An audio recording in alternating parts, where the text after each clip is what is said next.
years, not just militarily, but also diplomatically. Agility is not a term that's been used to describe the American president, the 45th president of the United States. No. I do wonder how he bridges the gap that is present right now between the United States and our closest allies, especially on the issue of Iran. Right. I think that's another asymmetrical conflict in the other direction. You know, we have this powerful military, much more powerful than that of Iran. I think Iran strategically is more agile, perhaps more far able to look further into the future and be strategic about its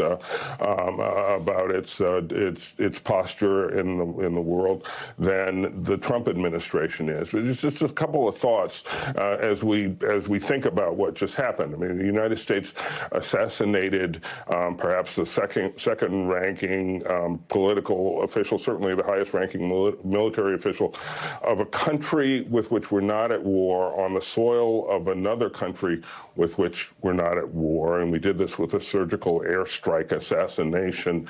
I hope there's been some thought given to what kind of precedent that sets.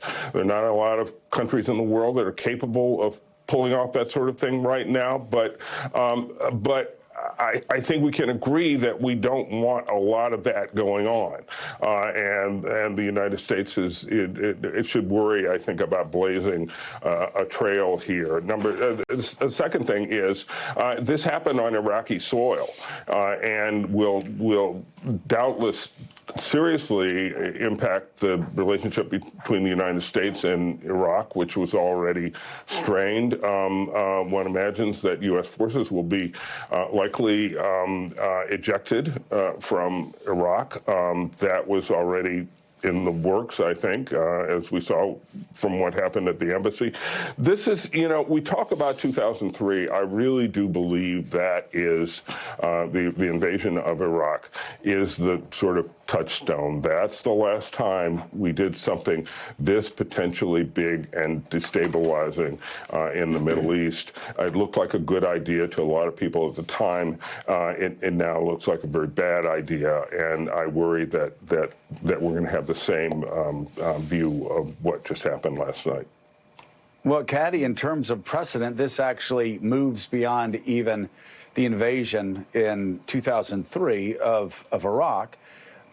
Because the United States of America last night, the president of the United States of America last night, decided to assassinate the #2 leader in a sovereign nation, regardless of what we think of Soleimani, regardless of what we think of Iran.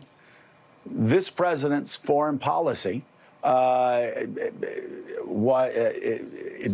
includes the assassination of a top leader in a foreign government, and what the United States does to Iranian leaders now, obviously, will feel free to do to American leaders.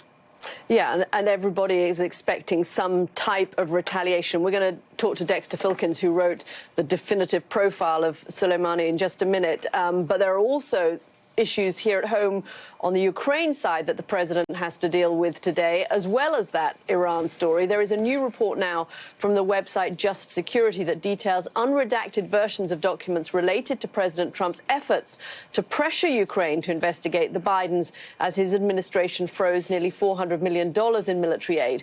The documents seen by Just Security, a national security website affiliated with the New York University School of Law, were originally released last month under court order in heavily redacted form by the government to the Center for Public Integrity. According to the report, the documents reveal that on August the 30th, after meeting with Trump Associate Director of National Security Programs at the Office of Management and Budget, Michael Duffy, told the acting Pentagon controller in an email that there was clear direction from Trump to hold the aid, and he let her know that he would be sending new paperwork extending the hold soon. The emails also showcase the growing tensions between the White House and the Department of Defense over the hold on the Ukraine funds, amid concerns that the aid would not be released before the end of the fiscal year.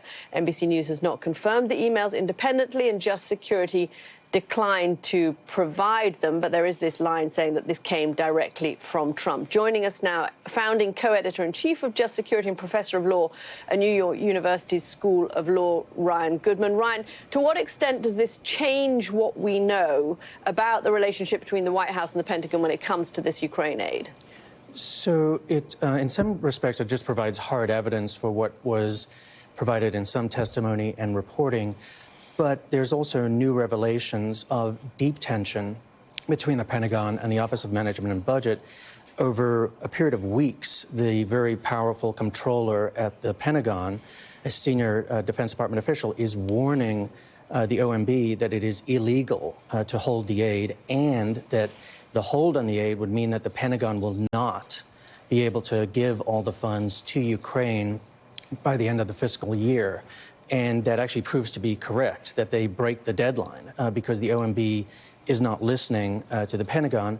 And there's another dimension to it which is extraordinary, in which the comptroller time and again firmly says to OMB that they are making misstatements about the policy. The general counsel for the OMB circulates talking points in response to the Politico revelation that the aid was being held. And the comptroller writes to OMB and says, you can't circulate the talking point. It, quote, just is not accurate because it was false. It was a false statement.